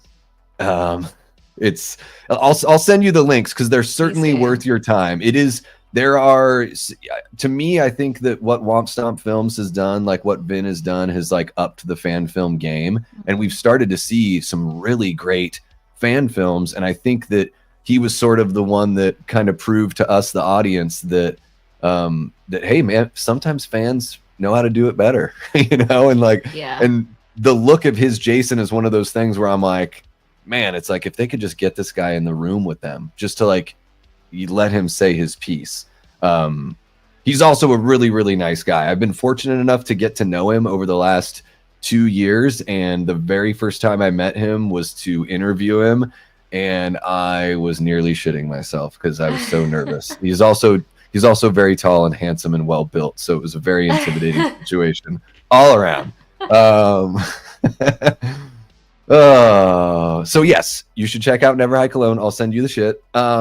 Please do. Now, okay, let's get into some Valentine talk. And before we get into that, I just want to grab a couple chats here. Adam Slasham, who I believe is out in your neck of the woods, says the mask looks like an anime cartoon. I've heard people show the Mighty Ducks cartoon mask, which I think is pretty funny. But yeah, I totally get that vibe where it looks like a parody. It looks like a scary movie thing, or like if they put the mask like in The Simpsons when Homer jumps into Bart's room and he's like, "Hey Bart, you want to see my hockey mask and chainsaw?" Stuff like that. So yes. Let's see here. Let's go, Doug. I love Doug. That was a show. I grew up with that show, like the original before they even, because I think they moved it to ABC at some point. Killer Tofu Dude, yeah, Quail Man, all that stuff. I love Skeeter. Hey, dog. Okay, so let's check the poll really quick, and then we'll get into our chat. And I'm going to give you the floor to convince me why. Whatever. I'll get to the poll here first. Is 2001's Valentine treasure or trash? 39% say treasure. 15% say trash, and 45% of people say somewhere in the middle, which I think is pretty fair. I don't know. I don't even know if I would say it's trash. I was just curious to know what everyone said about it. And that doesn't even equal 100%, so I'm guessing there's some sort of decimals going on somewhere. But yeah, I'm sure you've seen. I've only seen the movie once. And once was enough, at least for me at that time. But I'm sure you've seen it more than that. So tell me about Valentine. Why it works for you, and try to bring me over on to your side. I think the biggest thing that I love in it is the creativity of the kills. I love a good creative kill, and I love, Mm, you know, something done differently rather than just the stab or the slash of somebody. They get creative with it. And I feel like the whole atmosphere of the movie was very well done and creepy for what the movie was. mm, You can love or hate the cast. Personally, I think the cast was very good. A lot of big names in there for the time that did work very well in those roles. Obviously, we have Molly Shelton in there as well, who's Screamfall, mhm, and mhm. she, her character's not the most, what's the word that I'm trying to look for? She hasn't got the most substance to the character, but even Sure. like those sort of characters, I feel are played very well. I just genuinely like the whole feel of it. Again, it's a good sort of revenge storyline. Hmm. I love the hot tub kill. I think that's a great kill. Again, very creative, and just genuinely for me, it's very enjoyable. Of you kind of know who's done it, but you don't know who that person actually is. I like the twist at the end with the whole, he kills one of the friends and basically leaves it looking like she was the killer the whole time. Yeah. When, as a matter of fact, it then just shows his nose bleeding, but that's never revealed to the actual characters that's him. So I like that because it keeps it open for further, or it did at the time, obviously not now, but it kept it Hmm. open for possible further storylines and movies. I just like the whole atmosphere of it. It's definitely one I think if you've only seen once, maybe go and watch it again if you have an afternoon where you're bored and don't know what else to do. And just because it might change your mind on it. It's definitely one I think can take some multiple watches to maybe appreciate. But again, I think nostalgia does also play into it for me because it's a childhood favorite as well. Yeah, that's one of those things. You can definitely be that way for sure when you fall in love with a movie as a kid. Or, I watched all those like Jaws sequels when I was a kid, so it's like even though they're terrible, like there's something about them that still seem comfortable to to watch. Um, but I have a couple points here, or I do a follow up question. Mm. Do you think this is a better Jamie Blanks movie than Urban Legend? For me, yes. I do like Urban Legend. I've only seen it once though, so maybe I Hmm. need a little bit more comparison to that. Like maybe I need to watch it again just to get a better sort of understanding of it all and a rewatch. But for me, yes. I love Urban Legend. I think it's very clever how they sort of went with the urban legends of the time period and made Hmm. them very creative and played it out very well. Um, I mean, I think it might be worth for me to watch one after the other and see where I stand there. But I think Yeah. what ruined Urban Legend for me is that I knew who the killer was before I watched it. So I think if I had have gone in there blind, not knowing who the killer was, it may have Yeah. been a different experience. Yeah, that's no fun, when you already know. That kind of blows it. Yeah. So Yeah. you're not sort of, because you know who it is as soon as you go in, you don't Yeah. have that same feeling of who is it? What am I looking at for? Who, you don't see the red herrings as much. Yeah.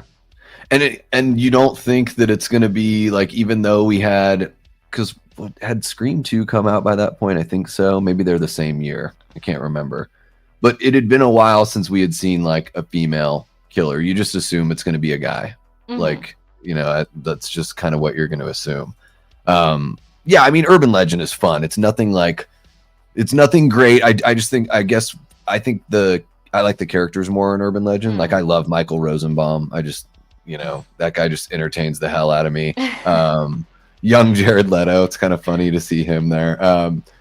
Yeah, Valentine. It's interesting. The ending. I really had hoped that for the credits to just roll like on that still shot of him like with the bloody nose, I was like, man, we're not really getting the payoff of the reveal.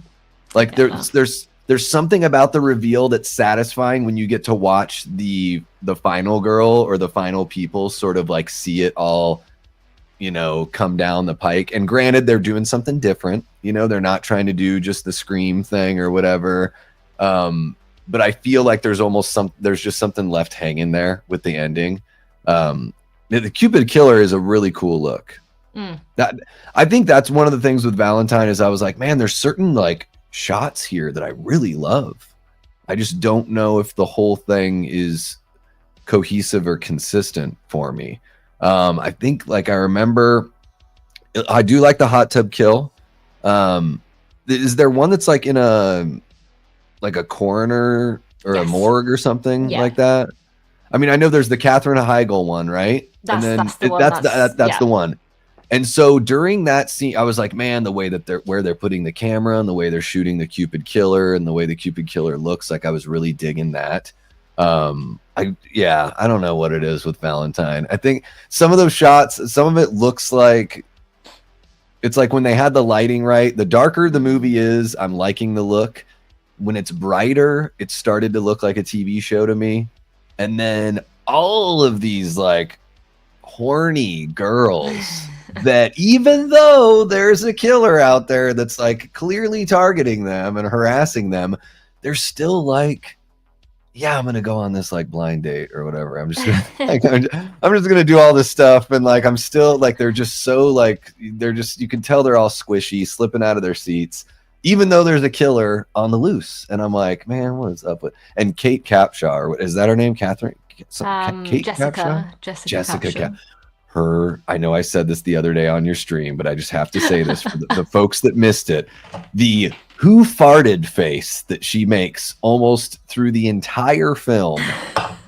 It's an early review of mine, guys. I know if you've subscribed to the channel, you might not have even seen it, but if you go and watch my Valentine review, it's one of the reviews where I have the most fun.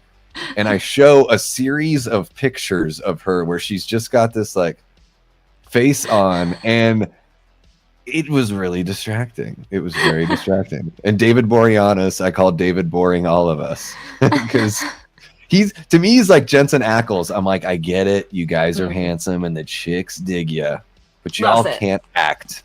Y'all can't, like, maybe you can act in TV shows. David's fine in Buffy and Angel. I just don't think, sometimes I don't think actors really translate to film very well. I don't know what it is. I don't know. A bit bland. I guess he's a bit bland for me in general. I just find him very, not much substance, pretty face. That's about it. Yeah. And he's like, you know, he got discovered. He was a dog walker in LA. That's how he got discovered by a casting director walking dogs. That's ridiculous, isn't it? Man, some people have all the luck, huh? I mean, it kind of proves though, because he's not good at acting, in my opinion. So, it kind of shows that that's how he was sort of picked up, I guess. But luckily in Valentine, he's not really in it that much. Yeah, and he's like acting drunk like half of the time, right? Like he's on something for sure. Because I guess, he can't really be drunk. And killing all those people probably wouldn't work. So would you want to see a legacy sequel to Valentine here, Em? Yes. I'm going to say yes to that one because they've left it open, and because it would be interesting to see if, I mean, I don't really want to see him in it that much, but it would be interesting to see if they sort of went on and had a life together, and now he's just deceiving her for all of these years. They've got a family, and let's say it starts to target the family, and he's just deceived her this whole time. That would be an interesting way to sort of go about it. So he doesn't kill her. He like just is manipulative and gets into a romantic relationship. Yeah. Wow. Yeah. That's deep. I don't get it. Yeah. That's deep. Yeah. No, I like that, because I was in a a 10-year relationship with somebody that was very manipulative and quite possibly a covert narcissist. So me too. So there we go. it got scary towards the end. I'm happy for that. I've got my safety now. Well, at least I think I've got my safety. Fingers crossed. Daz asks, has HorrHer read the book it was based on? That's right. It was based on a book. No, I didn't even know, to be honest, that it was based on a book. I don't enjoy reading that much, so it'll be very rare that I pick up a good book. I like Stephen King's stuff. I like Harry Potter, but that's, I'm not an avid reader, but now I know that was based on a book. That might be a very interesting read, to be fair. And maybe that's why it ends the way it ends, because that's a chilling way to end a book. It definitely is. It translates onto a book better than film sometimes. Yeah, that's like, I've read before I saw the original I Know What You Did Last Summer in the theater in '97, I read the book, and there's no way they could have done what they did in the book in a visual medium form, because the twist would have been given away if you're able to see the characters. But the way that they play the surprise in the book like gives you goosebumps in a massive way, because essentially what it is the person that is trying to get revenge. But first off, it's way worse. They run over and kill a child. Nice. And then it takes place after Vietnam, and it's the child's half brother returns from the war and has to confront this news that his half brother's been killed.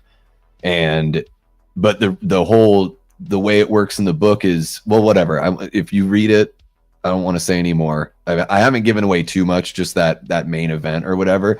But yeah, the way they reveal it in the book, like, I just remember being like, oh my God, that is so friggin' scary. But it's more of a thriller. It's more of a psychological thriller than it is it's not a slasher. They totally changed that whole part of it. I always thought it was funny, and I Know What You Did Last Summer, that the guy that's trying to get revenge on them is an actual cold-blooded killer. Yeah. And then he's got like this, like, he's so like self-righteous that he's like, you left me for dead. And it's like, bro, you just got done killing somebody. Like, get off your high horse, dude. It's true. It's true. Like, why are you so upset? Like, they're not even as bad as you are. But I guess you are psycho, so I guess that, in your own head, you've justified it, Yeah. Narcissistic. Yes. Well, there you go. Oh my God. Just like flashbacks. Okay, so I'm going to close the poll here. 36 votes. There we go. We have 36% say that Valentine is a treasure. 19% say it's trash, and 44% say somewhere in the middle. Now, really quick, did you enjoy Heart Eyes while we're talking about Valentine's Day horror movies? I did. I found it very predictable, though, so I don't think it's a rewatchable one for me. I appreciate it. I think Mason Gooding is very good. Shows that he can do a little bit more in his acting. But I wouldn't say it's one that I will revisit, but it was interesting to watch. It was okay. Yeah, I think at the end I was like, they Scream Sixed it here at the end. Terrible reveal, but I'm like, well, the sequel could be better, because I like the way the killer looks, and again, Mason Gooding, very charming. I thought the two leads did have pretty good chemistry, with him pulling most of the weight, but but it was predictable of who the killer or killers or whatever was, so that kind of ruins it for me. Yeah, there's just so few Valentine's movies, so I guess I'll have to give Valentine another watch next year. Oh my gosh. I don't know how many more times I can watch the My Bloody Valentine remake, although I do really enjoy the original. But I can't take much of Jensen Ackles' like stupid, like brooding stare. It just makes me want to punch myself in the privates. Jensen Ackles, I think, just belongs in Supernatural, and that's about it for me. Like, that movie is so the scene where the chick is like running around naked during that chase scene. I'm just like, why? Like, don't get me wrong, like, I like naked chicks just as much as everyone else, but this is just very odd. And then I've never enjoyed, I don't want like sex and violence to be that close to each other. I like those things separated, and they can still be in a movie, but separated. And it just kind of gets silly at some point where it's like, I just want to like laugh at this scene because it's just so weird. It's just not, it just doesn't translate very well. It's very bizarre choice to have. I had like blocked that out of my memory, and then when I went and revisited that movie, I was like, oh my god, I forgot this scene was in here. That's how effed up it is. Like I just like erased it. There you go. And then for the writer to be the guy playing the guy, the trucker or whatever, I was like, well, that's whatever, Hollywood, right? Yep. All right, so we've talked all about our Valentine stuff. Bill says, "Oh, are you guys talking about Shart Eyes again?" I didn't think it was that. I don't think it's anything great, but I didn't think it was that bad. But I hear you, Bill. I know a lot of people did not like it. So yeah, whatever. We've been talking. I say whatever. I'm being dismissive of myself, not of you, because I've been chewing your ear off for about an hour and a half. I'm curious to know what you've got, coming up here soon on the channel, and do you have any? And if you have any big plans for spooky season, if there's something that you're planning for that. So this Saturday coming up, I will be uploading a Wes Craven video. It's just basically, it would be about his movies, just like sort of like a top 10 kind of a video that I do, because it will be his birthday on the 2nd of August. I then have a couple of things planned in between the beginning of August and the end of August, which include sort of documentary style videos, one about the Texas Chainsaw Massacre game, because it would have been 2 years on the 18th that that game came out. So I've got a documentary based on that and the journey. And then I've got a documentary video about Wes Craven, which I will be releasing on the 30th of August for his 10-year anniversary of his death. So that's all to come. I will also be doing a live stream on the 30th as well, which I will be joined by Kyle and also Cruel ZV, who's in the chat. He will be joining as well.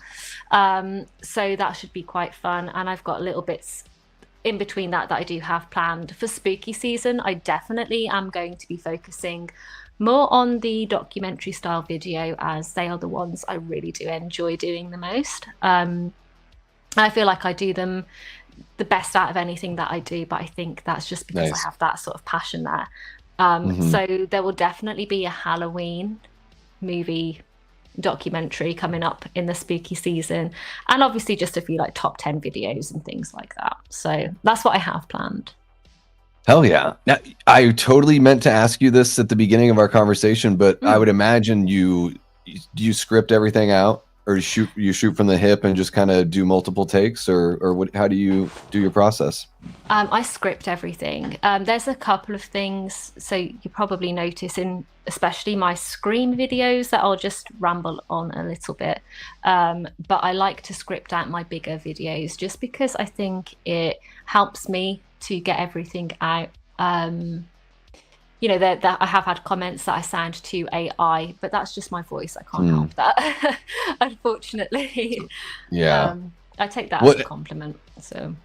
Yeah, I mean, I think that's the nice thing about scripting things out too, is you do have a very like a rhythmic cadence, and a very like your voice is amazing. I know Thank you. I've said it before on other streams and everything like that, and I've said it in the chat. I've now that I have you on here and we've been talking for an hour and a half, and I haven't even said it to you personally, face to avatar. But yeah, your earlier Eli was like two of the best voices on YouTube right here, and I'm like, yeah, you're damn straight. This is everyone that's tuning in to this stream. You can put this back on when you're having a tough time falling asleep, and just let our voices just guide you along that path. That's one. I agree. We need to do ASMR soon as well. Yeah, we do a little ASMR team up. But that's one thing that I love about your videos is there is a nice sort of, there's like a nice like kind of pendulum swing to the rhythm. It is very, I can tell that not only do you have a good voice and good cadence, but you also write really well, because it seems like that's done with purpose. There is you get to put that thoughtfulness to make sure that you've got the right tone. Because sometimes when I do a lot of my stuff, it's not scripted, or I'll do multiple takes to where it's like, okay, now I know what I'm gonna say. But like the kind of note that I may end a sentence on is maybe not what I would end it on if I were to write something out and know exactly how I wanted to like hit each word. And I definitely picked that up from what you do. So I assumed it was scripted, but just I write everything, sure. And I don't use any AI tools or anything like that. So everything that is scripted is all my own wording, which helps with my pronunciation of everything and how I get everything out and my presentation of it all. So thank you, I appreciate that. Of course. Now, what about your avatar? You said you don't use AI. Did you just design that? Did you draw that yourself? That is the only thing that I did like before my channel, actually. So that was, I'd say, is the only thing that I've used really AI on. Well, and you know, I don't even care. Like, honestly, like everyone, I'm one person running a channel. If I use AI to help me make a thumbnail or something like that, then who does it hurt? Like, no, exactly that. Like, if anyone has an issue with that, then they can fund the artist that I would hire to make thumbnails and stuff like that. That's kind of the way I feel about it, where I'm like, yeah, I get it. Like big studios and stuff, they should be hiring artists, and you can still have an artist in charge of like utilizing AI as a tool. 100%. But yeah, no. Like sometimes with a thumbnail, I'm just like, I can't think of anything. Like I just need this. I need Copilot to make something for me. Just leave me alone. I get that. But like even like with my avatar, it was basically I just took a photo of myself and I just said like make it a little bit scary, and that's what they came up with. So it's like, okay, I'll use that. Like I can't be asked with all the faff. Yeah.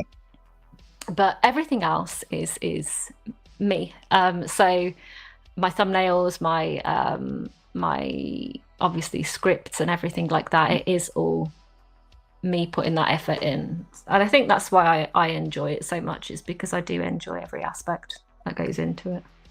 Yeah, there is, you know, so I say this quite a bit, like it's the exercise of being creative is, you know, brings its own satisfaction. Like it's great when it hits with people and when it resonates, but I would still be doing YouTube if there was, you know, no one watching, because me too.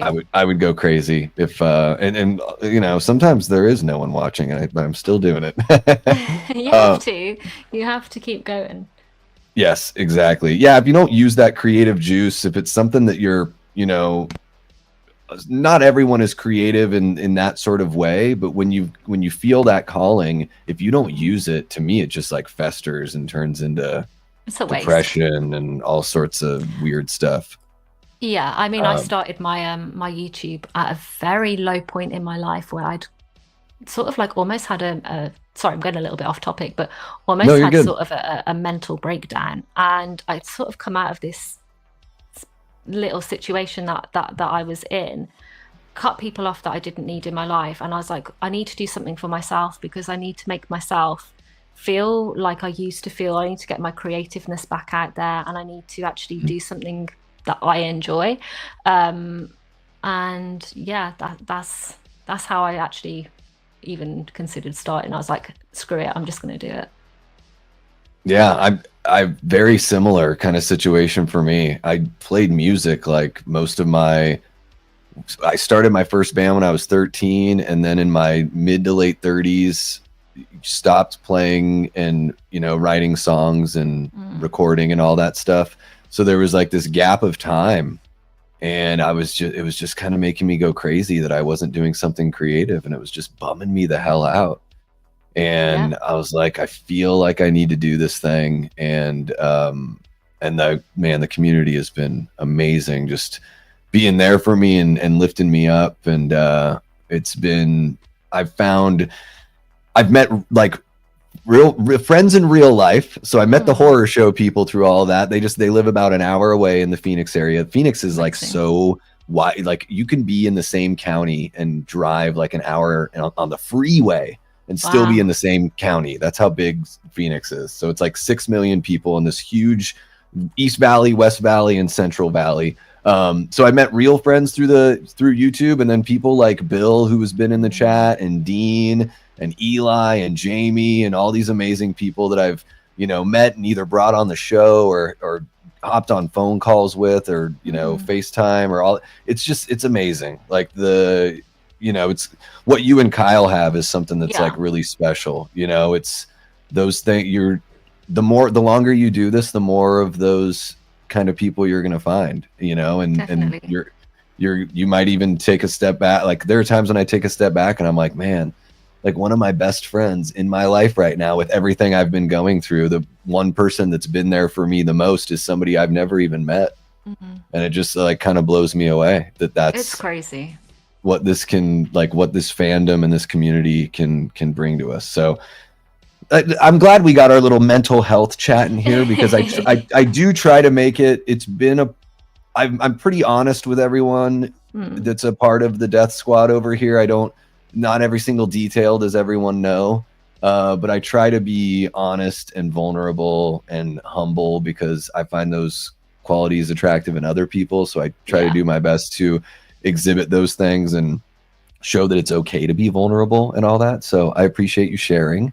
And I'm pumped that you're doing your channel and that it's going so well. You've picked up a handful of subs here. I really do have a feeling this spooky season is the one. It's gonna get you. It's gonna get you to that 1,000 mark. It's the best time to have that uptick, especially with what you're, what you're looking to cover. And my only bit of advice, not that you're asking, is to start recording your spooky season stuff right now. And I'm saying that as a reminder, not just for you, but for me too. Yeah, because it will be here, like, literally it will, in no time. Yeah. And I think last year I was like, oh man, I was putting stuff out at the end of October. Would I really, and I mean, I was throughout, but I waited to put out, like, I should have put out my Halloween content at the beginning of October. Yeah, that's what I'm Give people the whole month to enjoy it, you know? So 100%. And of course, if you ever want to do anything on your channel, or if you ever want to collaborate on whatever, then absolutely, you know, we've got our line of communication open up. So don't hesitate. I might bug you about something anyways, but feel free to reach out to me if there's if you're ever thinking of something and you're like, oh yeah, I definitely will. That stoner sounding guy with that surfer voice might be good for this. The guy that sounds like the turtle from Finding Nemo. Let's bring him in. No, I definitely will. I think that your content is so great anyway, and I really enjoy just watching you, and just you in general. You've just got this really nice presence. So I would definitely be reaching out to you. Oh, thank you. So you're too sweet. It's a big old love fest here, folks. For the folks that are still hanging out in the chat, it's a big old love fest, and we love you guys too. So everybody, before you guys leave, if you're not already subbed to HorrHer's channel, make sure you go on over there. Dean's got the link. He just put it in the chat, so you can just go ahead and click on the link there. Make sure you hit the like button over here. Hit that notification bell here and on HorrHer's channel, because you're not going to want to miss out on that content. I'm really looking forward to especially that Wes Craven stuff you're talking about. I think that'll be great. So yeah, guys, what else do I gotta say? You gotta check out M's channel. It's HorrHer. M, thank you so much for spending almost a couple hours here with us today. It was a long one. I really put you through it. I really did. No, I love it. Thank you for having me. I really do appreciate you inviting me on, and I've loved every second of it. So thank you. Oh, you're too sweet.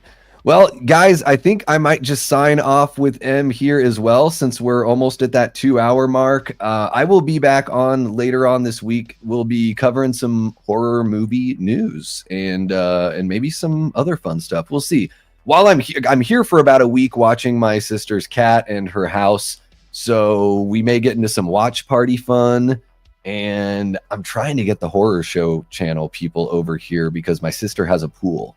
So I really want to be able to maybe do a little pool party with those guys and have a little, I don't know, some sort of crazy ass stream, some sort of house party nonsense. I don't know. It won't get too crazy. But yeah, guys, thank you so much for hanging out. Really appreciate the Patreon members and the YouTube channel members. You guys are awesome. You guys help keep the lights on here. Everybody that's subscribing or watching for the very first time, thank you so much. Really appreciate you. Make sure you hit that like button. Make sure you subscribe over at HorrHer. If you missed the link in the chat, it is in the description down below, as well as M's Instagram link, so you can follow her on over there as well. And yeah, I don't know what else I got to say except for you guys are awesome.